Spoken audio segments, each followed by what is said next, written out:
네, 오늘은 결혼이란 무엇일까라는 제목으로 같이 하나님의 말씀 나눠보도록 하겠습니다. 저는 이제 결혼 3년 차가 딱 됐습니다.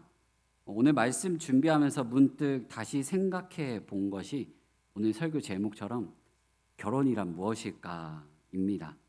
여기에 앉아 계신 분들 다 저보다 인생이 많은 선배님들이신데 질문 한 가지 드리면 결혼이란 무엇일까요? 이런 의문은 결혼 생활하면서 한 번쯤은 다 생각해 보셨을 질문인 것 같습니다. 처음에 만나서 서로 너무 좋아서 죽고 못 살 정도로 막 그렇게 좋아하는 그 만남을 이어오다가 결혼을 하게 되고 또 결혼식 때 너무나도 그 기쁨이 충만한 모습으로 식을 올렸습니다. 그래서 결혼식 때 많이 들었던 말이 뭐냐면 입이 귀에 왜 이렇게 걸리냐 막 그런 얘기를 참 많이 들었습니다.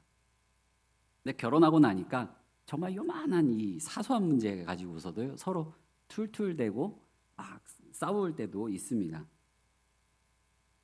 그러니까 이런 사소한 문제들 때문에 서로 이제 막 의견 충돌도 일어나고 같이 막 다툼도 일어나고 하니까 결혼을 왜 하는 걸까?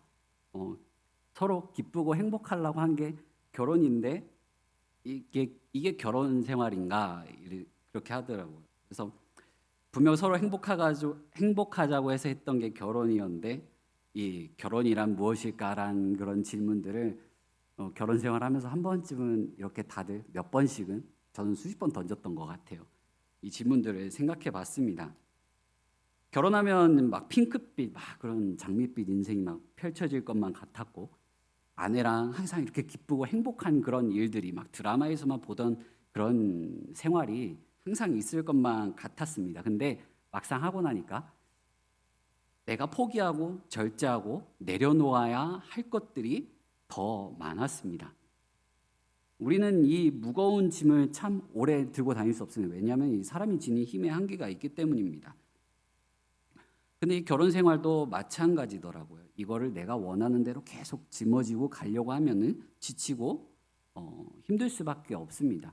우리가 무거운 짐을 계속 들고 걸어 다니는 것이 우리가 가진 힘의 한계도 있지만 뭐 때문에 가장 힘드냐면요. 이 지구라는 애가 계속해서 끌어당기는 힘이 있습니다. 중력이 작용을 한다는 것이죠. 모든 사람들이 이 지구상의 이 중력으로부터 자유로울 수는 없습니다. 그리고 이번 설교를 준비하면서 결혼에 대해서 생각을 하다 보니까 중력보다 더 강한 힘이 뭐였냐면 우리 마음 가운데 있는 이 이기심이더라고요. 우리 마음의 중심에서 계속 내가 원하는 대로 내 생각대로 하려고 하는 그 마음, 자기 중심성이라는 이 이기심이 우리의 삶을 계속해서 끌어당깁니다. 오늘 말씀은 결혼이란 무엇일까라는 이런 질문을 던지면서 내 안에 있는 자기 중심성이라는 이기심을 어떻게 벗어나는 그 방법은 무엇인지 그 답을 함께 찾아가 보자 합니다. 그러면 요즘 많은 사람들이 결혼을 하지 않은 많은 사람들이 바라보는 결혼을 어떨까요? 수많은 젊은 청년들이요. 결혼과 연애보다 뭘 더 중요시 생각하게 되냐면요. 돈과 일자리를 더 중요하게 생각합니다. 이 목회 데이터 연구소에서 발표한 그래프를 한번 보시면 PPT 한번 띄워주시겠어요? 보시면은 결혼은 딱 74%에 불과합니다. 그들의 관심사는 결혼은 74%에 불과해요. 하지만 그들의 삶 속에서 이 젊은 청년들의 삶 속에서 가장 중심으로 잡고 있는 게 뭐냐면요. 내가 원하는 일자리가 97%입니다.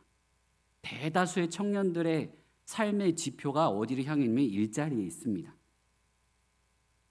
물질과 돈을 중시하는 젊은 층의 가치관을 단적으로 보여주는 예입니다. 근데 이거는요, 교회 다니는 청년들이라고 해서 별반 다르지 않습니다. 다음 자료를 좀 보여주시면 이것도 별반 차이 나지 않습니다. 30대 초반 청년의 절반 이상이 이 결혼에 대한 의향이 별로 없습니다. 이 말은 많은 사람들이 결혼에 대한 인식이 물질과 돈이 충족된 다음에 이어져야 된다고 생각한다라는 뜻이에요. 그 말은 곧 결혼 또한 물질 만능주의, 황금 만능주의 안에서 그 안에서만 생각하게 된다는 뜻입니다. 자, 아까도 말씀드렸듯이 교회 다니는 청년들 또한 여기서 그 생각이 자유로울 수 없다는 뜻입니다. 또한 반대로 뭐가 비춰지냐면요, 결혼이 편의와 즐거움의 중심이 되었습니다. 그래서 결혼하면 쉽게 이혼을 생각하고요, 또 쉽게 이혼하면 또 쉽게 재혼을 합니다. 근데 그럴 거면 그냥 연애만 하지 결혼을 왜 합니까? 요즘 결혼식만 보더라도요, 이 결혼의 거룩성이 사라지고 있습니다. 뭘로 그렇게 말씀드릴 수 있냐면요, 교회 다니는 청년들조차요, 결혼식 때 주례자가 없는 결혼식이 성행하고 있다는 겁니다. 왜 주례자가 없는 결혼식이 문제가 될까요? 요즘 청년들이 원하듯이 그 자기들이 원하는 그런 즐거움, 기쁨을 더 중시하기 때문에 주례자가 없는 결혼식을 하게 되는 것일까요? 그렇지만은 않습니다. 우리가 주례자가 있는 결혼식을 꼭 해야만 하는 이유는 무엇이냐면요, 우리가 바로 하나님의 백성이기 때문에 이 교회에서 진행되는 교회식에 주례자가 있는 결혼식을 올려야만 합니다. 우리가 하나님의 백성이라는 사실은요, 거룩한 백성들이라는, 거룩한 사람들이라는 뜻입니다. 우리는 그리스도와 연합하여 하나님 나라의 백성이 되었습니다. 그 사실을 우리가 온 인생을 통해서 보여주는 보여주는 방법 중에 하나가 뭐냐면요, 바로 결혼입니다. 그것을 보여주기 위해 결혼식 가운데 하나님이 중심에 있어야만 합니다. 그래서 이 결혼식에 대해서도 좀 곰곰이 생각을 해봤습니다. 우리가 흔히 생각하는 그 결혼식의 모습이 도대체 어디서 유래가 되었나, 그런 생각도 많이 해봤습니다. 그래서 자료도 막 찾아봤는데 많은 학자들이 오늘날 결혼식의 유래에 대해서 많은 연구들, 막 부족별, 막 저기 막 오지에 있는 그런 부족들도 막 찾아봐서 막 그 기원에 대해서 찾아봤지만 어디인지는 정확히 알 수 없다고 합니다.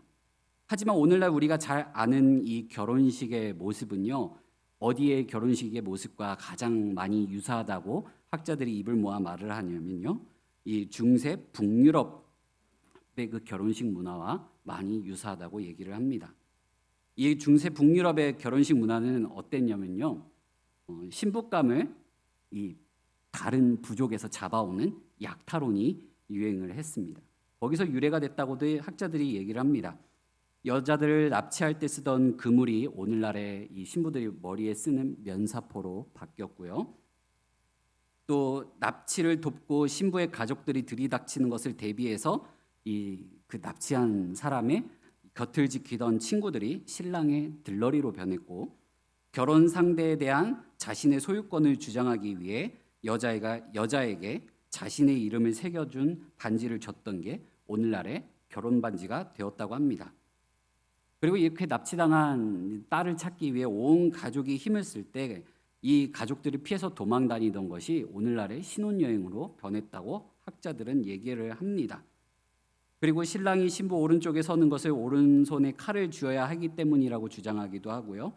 신부의 아버지로부터 신부의 손이 신랑의 손으로 옮겨지는 것은 주인이 앞으로 달라졌다라는 것을 상징하는 것으로 이렇게 학자들이 추측을 하고 있습니다. 근데 저는 아무리 이런 학설들을 들어봐도요, 맞지 않는다고 생각을 합니다. 오늘날의 결혼의 모습은 창세기에 등장하는 이 아담과 하와가 만나는 장면과 같다는 생각이 많이 듭니다. 창세기 2장 22절에서 24절 말씀을 보면요, 여호와 하나님이 아담에게서 취하신 그 갈빗대로 여자를 만드시고 그를 아담에게로 이끌어 오시니 아담이 이르되 이는 내 뼈 중에 뼈요 살 중에 살이라. 이것을 남자에게서 취하였은즉 여자라 부르리라 아니라. 이러므로 남자가 부모를 떠나 그의 아내와 합하여 둘이 한 몸을 이룰지로다. 아멘. 하나님 아버지께서 남자에게 여자를 데려오시는 장면, 그리고 남자가 여자를 보고 너무나도 기쁜 나머지 이는 내 뼈 중에 뼈요 살 중에 살이라고 말하며 부르는 이 사랑의 세레나데. 이건 제 상상이지만 아담과 하와는 이날의 기쁨을 간직하여서 자기 자녀들이 결혼식 할 때마다 이렇게 행했을 것입니다. 아담과 하와의 결혼식에서도 볼 수 있듯이 가장 중요한 것은 무엇이었냐면요. 그 가운데 하나님이 계셨다는 것입니다. 오늘날 수많은 결혼식에서 결혼의 거룩성이 사라지고 있습니다. 그 문화가 교회 안으로도 깊숙이 들어오고 있습니다. 그래서 미혼인 자녀들을 두신 분들은 가능하다면 이 교회식으로 이 결혼을 꼭 시키시기를 바랍니다. 저도 항상 이 청년들을 가르치면서도 이 아담과 하와가 만난 이 아름다운 장면을 두고서 교회식으로 이 결혼 예식을 할 것을 강조하고 있습니다. 결혼식 때 주례자를 통하여 말씀을 듣고 그 가운데 성혼 선언문이 낭독되며 수많은 하객들이 그 이야기를 듣는 것은 무엇이냐면요. 한 남자와 한 여자가 만나 한 몸을 이루었다라는 사실을 이 자리에 참석한 수많은 하객들에게 선포하면서 그 하객들이 이 한 남자와 한 여자가 둘이 한 몸을 이뤘다는 사실에 대한 증인으로 서 있는 것입니다. 그러나 오늘날 결혼은 그 의무와 책임이 굉장히 가벼워졌고요. 조금만 마음이 안 맞고 성격이 다르다 생각 들고 의견의 차이가 생기면 손쉽게 이혼을 생각하는 그런 시대까지 이르렀습니다. 하지만 결혼은 그런 것이 아닙니다. 결혼은 무겁습니다. 결혼하게 되면 막중한 책임과 의무를 짊어지게 됩니다. 이러한 문제는 오늘날만의 문제가 아니었습니다. 예수님이 살던 당시에도 똑같은 문제를 지니고 있었습니다. 내 행복, 기쁨, 내 편리만 쫓아서 살아가는 사람들의 이기심은요, 예나 지금이나 온 시대를 관통합니다. 예수님이 살던 시대의 사람들도 마찬가지였습니다. 오늘 본문 말씀 2절 말씀을 보면요, 이렇게 말씀합니다. 바리새인들이 예수께 나와 그를 시험하여 묻되 사람이 아내를 버리는 것이 옳으니까. 바리새인들은 예수님을 시험하기 위해 이 이혼 문제를 들고 왔습니다. 이게 왜 예수님에게 시험거리가 될 것이라고 이 바리새인들이 생각했냐면요. 바리새인들의 질문은 예수님을 함정에 빠뜨리려고 이러한 질문을 던졌습니다. 오늘 본문 말씀이 전해지는 이 시점은요, 세례 요한이 죽고 난 다음이었습니다.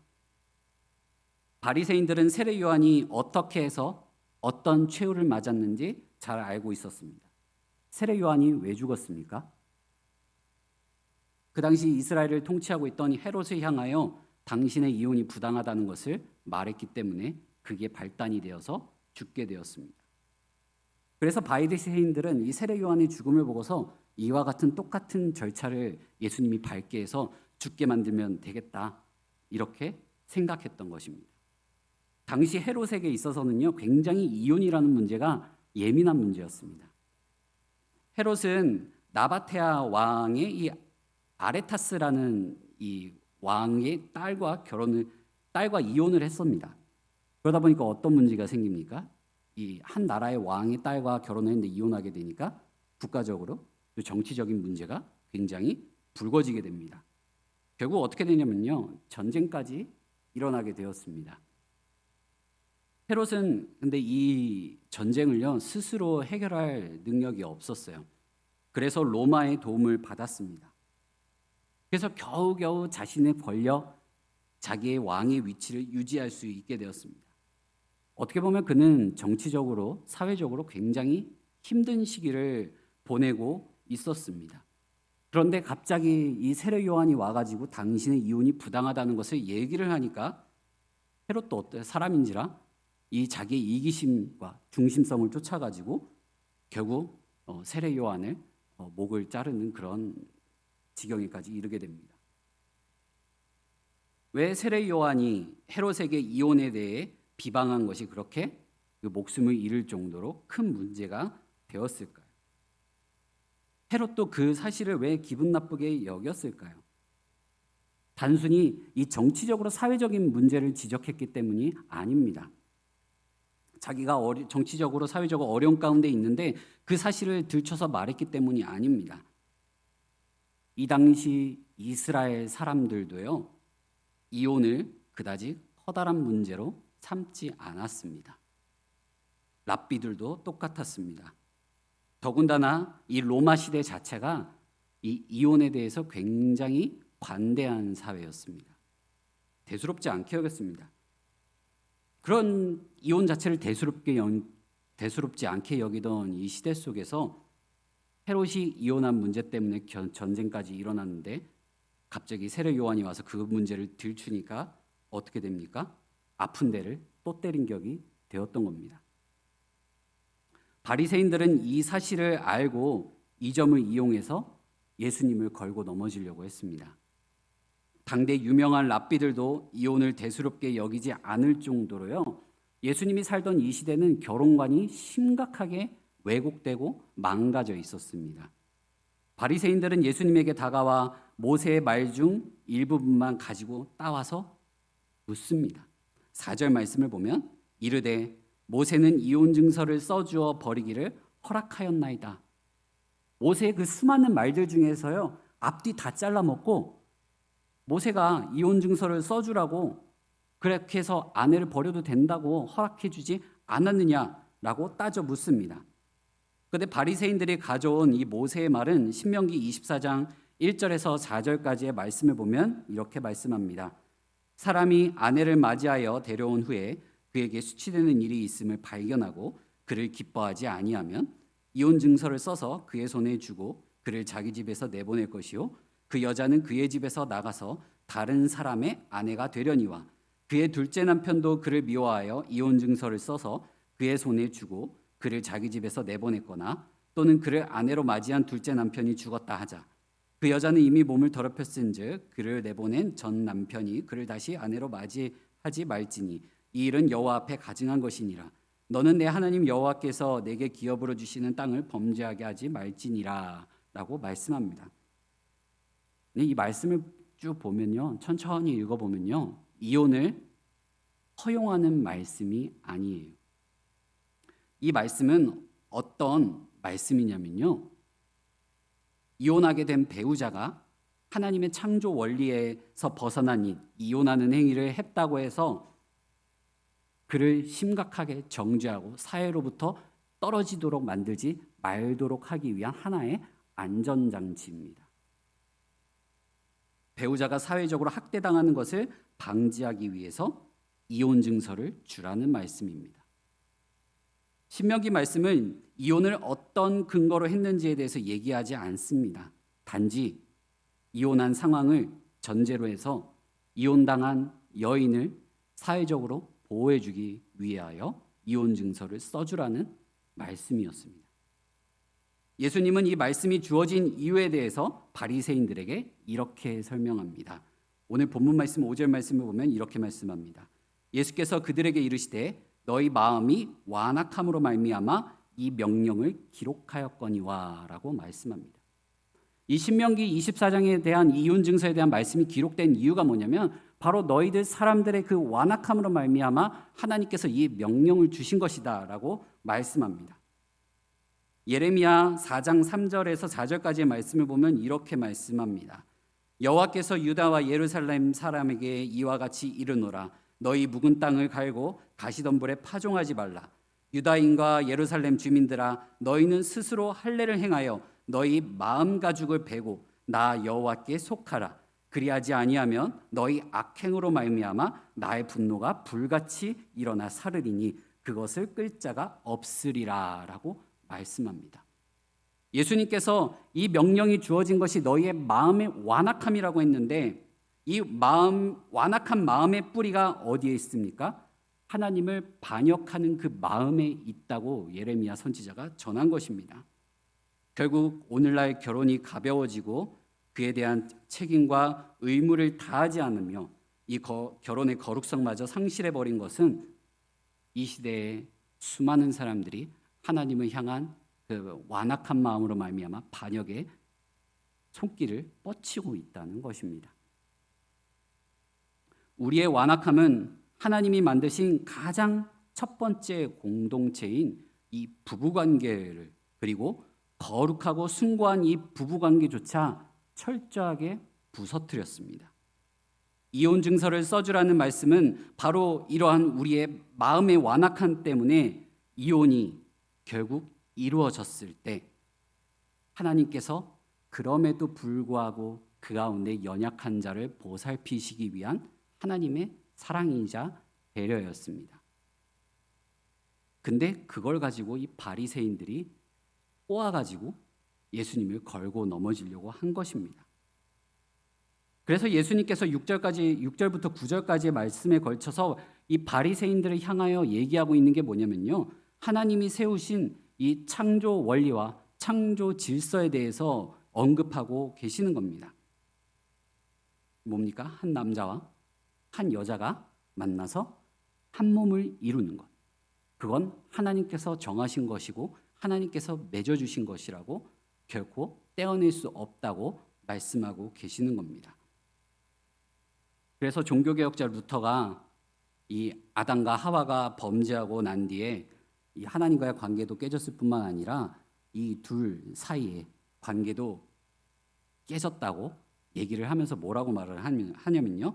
아담과 하와가 에덴 동산에서 쫓겨난 날부터 그 둘이 죽는 날까지 죽어라 부부싸움을 했을 것이다. 이렇게 얘기를 합니다. 아담이 몇 세까지 살았냐면요. 930세까지 살았습니다. 이 아담의 나이가 언제부터 센 건지는 잘 모르겠습니다. 흙으로 빚어졌을 때였는지 뭐 에덴 동산에서 쫓겨났을 때부터 카운팅된 건지 모르겠지만 이 930년이라는 세월 동안요.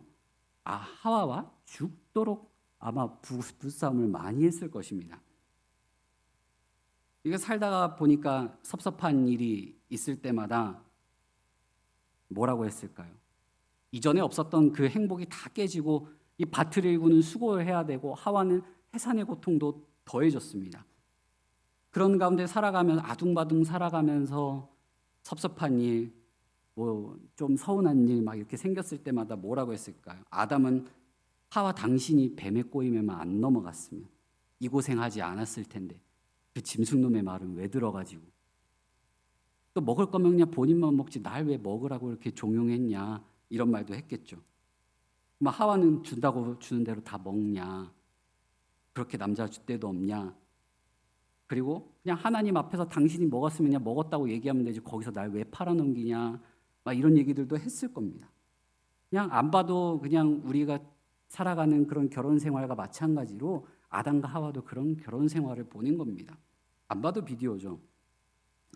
제자들은 예수님과 바리새인들의 이런 대화를 딱 듣고 와서 집에 와가지고 다시 묻습니다. 왜 제자들이 다시 물었던 것일까요? 제자들도 그 시대 사람이었습니다. 당대 사람들이었습니다. 이혼에 대해서 별로 대수롭게 생각하지 않던 사람들과 똑같았습니다. 로마 시대 사람들, 이방 세상 사람들과 똑같은 생각을 하던 하나님의 백성이었기 때문입니다. 그래서 자신들은 전혀 생각했지 못했던 그 부분에 있어서 예수님께서 바리새인들에게 그렇게 대답을 하시니까 궁금증이 더 커졌던 겁니다. 의문이 더 커졌던 거예요. 이 말은 뭐냐면 예수님과 함께 했던 그 제자들조차도 이런 생각을 가질 정도라면 그 당시 시대의 사람들도 얼마나 이 완악한 마음 가운데 이기심에 찌들어서 살아가게 됐는지 결혼관이 얼마나 부서져 있는지 결혼의 거룩성이 얼마나 사라져 있는지 보여주고 있습니다. 제자들의 의문에 예수님은 부부로서 책임을 다하는 모습에 대해서 설명을 해주십니다. 결혼은 의무와 책임을 다하는 관계입니다. 11절 말씀을 보면 이르시되 누구든지 그 아내를 버리고 다른 데에 장가드는 자는 본처에게 간음을 행함이요 또 아내가 남편을 버리고 다른 데 시집가면 간음을 행함이니라 라고 말씀합니다. 예수님은 이혼을 간음과 굉장히 밀접하게 거의 같은 선상에 놓고 얘기를 하시면서 이혼이 성경에 게시된 하나님의 뜻을 거역하는 행위임을 지적해주고 있습니다. 배우자 외에 딴 마음을 품는 것은 하나님을 거역하는 행위와 똑같습니다. 우리가 하나님만을 향하여 그 사랑을 표현해야 되는데 다른 우상을 내 마음 가운데 두는 것과 같다는 것이죠. 예수님의 이 말은 곧 하나님 외에 다른 데에 마음을 품지 말라는 뜻입니다. 아담과 하와가 그렇게 죄를 범했고 이스라엘 역사 속에 수많은 선지자들이 이스라엘 백성을 향하여 가늠하지 말 것을 계속해서 강조한 이유가 바로 거기에 있습니다. 한마디로 결혼이란 하나님의 말씀에 온전히 순종하는 일이라는 것을 예수님께서 가르쳐주고 있습니다. 사랑하는 성도 여러분, 이 마음의 이기심과 완악함, 그 가운데 파고든 죄악, 죄는요, 그 가장 무서운 점이 뭐냐면요, 관계를 깨트린다는 것입니다. 하나님의 창조 원리가, 창조 질서가 이 죄로 말미암아 다 산산이 부서졌습니다. 먼저는 하나님과의 관계가 깨졌고요, 그 다음은 사람과의 관계가 깨져버렸습니다. 그래서 하나님의 말씀보다 세상의 가치에 마음이 더 쏠리게 되었습니다. 이 세대는 돈과 집, 취업과 사회적 지위, 그리고 자신의 행복과 기쁨, 어려움을 극복하고 이길 힘을 기르기보다 피하려고 하는, 책임보다는 자유를 빙자한 방임에 빠진 세대를 우리는 마주하고 있습니다. 물질 만능주의와 인본주의에 빠져서 결국엔 이 결혼의 거룩함도, 결혼의 책임도, 결혼의 의무도 지기 싫어하며 이 결혼의 의미가 굉장히 가벼워진 시대를 우리는 마주하고 있습니다. 예수님이 바리새인들의 질문에 부부는 한 몸이라는 점을 강조하셨습니다. 한 남자와 한 여자가 만난 것은 하나님의 택하심으로 말미암은 한 몸이라는 점입니다. 예수님은 관계를 깨트리는 죄악의 심각성을 말씀하시면서 하나님 나라의 백성으로서 한 몸임을 강하게 강조하고 계시는 겁니다. 바리새인들은 하나님의 말씀을 자신들의 전통과 유전으로 바라보았지만 예수님은 하나님의 말씀을 곧 사랑으로 바라보는 마음임을 가르쳐 주셨습니다. 그와 동시에 완악한 마음을 내놓고 십자가를 지고 자기를 부인하는 삶을 살라는 경고의 말씀이기도 합니다. 그러니까 마가복음 8장 34절의 말씀, 무리와 제자들을 불러 이르시되 누구든지 나를 따라오려거든 자기를 부인하고 자기 십자가를 지고 나를 따를 것이니라 라는 이 말씀은요, 부부관계 속에서도 함께 성립되는 말씀입니다. 부부관계에서 드러나야 하는 말씀이기도 합니다. 한 남자와 한 여자가 만나 이룬 이 거룩한 결혼관계인 이 한 몸을 나타내는 이 결혼, 결국 이 결혼이라는 것은요, 예수님을 따르는 하나님 나라의 백성으로 십자가를 지고 한 남자와 한 여자가 한 몸으로서 함께 십자가를 지는 삶을 살아가는 것입니다. 결혼한 순간부터 부부는요, 예수 그리스도를 따라가는 삶을 함께 걸어가는 한 몸입니다. 이 모든 일이 하나님의 사랑으로 이루어졌습니다. 로마서 8장 39절 말씀을 보면 높음이나 깊음이나 다른 어떤 피조물이라도 우리 주 그리스도 예수 안에 있는 하나님의 사랑에서 끊을 수 없으리라. 우리가 하나님과 한 몸이 된 것은요, 이 세상 그 무엇으로도 끊을 수 없는 하나님의 사랑으로 이루어진 것입니다. 우리는 이렇게 하나님의 사랑으로 말미암아 하나님과 한 몸이 되었습니다. 하나님과 한 몸이 되었음을 나타내는 것이 바로 결혼입니다. 그렇듯 부부관계도 하나님 앞에서 한 몸이 된 것이기 때문에 그 무엇으로도 분리할 수 없다라는 하나님의 창조 원리와 질서를 예수님께서 이 말씀을 통하여 전해주고 계십니다. 오늘 본문 말씀에 비추어 결혼이란 무엇일까 고민해 보았습니다. 결혼은 곧 창조의 원리이자 하나님 나라를 향해 나아가는 한 몸입니다. 예수 그리스도의 발자취를 함께 걸어가는 한 몸입니다. 우리는 그 길을 걸어가면서 부부가 서로의 십자가를 져주어야 합니다. 우리가 부부 관계 속에서 문제가 불거진다면, 아직도 그 문제를 해결하지 못하고 안고 있다면 남편의 십자가를 아내가 남편의 십자가를 져주지 않고 있는지는 다시 되돌아봐야 합니다. 최근에 우리는 하나님의 은혜로 두 교회가 한 몸이 되었습니다. 우리는 함께 하나님 나라를 향해 또 예수 그리스도의 가르침을 함께 걸어가는 한 몸이 되었다라는 사실입니다. 부부로서 또 교회로서 한 몸이 되어 걸어가는 동안 자기의 영광을 구하지 아니하고 묵묵히 십자가의 길을 걸어가면서 우리는 완악한 마음, 내 자기 중심성의 마음을 던져 놓아야 합니다. 자신의 유익을 구하지 않고 사랑으로 희생하며 낮은 곳에서 섬기는 우리 모든 성도님들 되시기를 간절히 소망합니다. 우리 말씀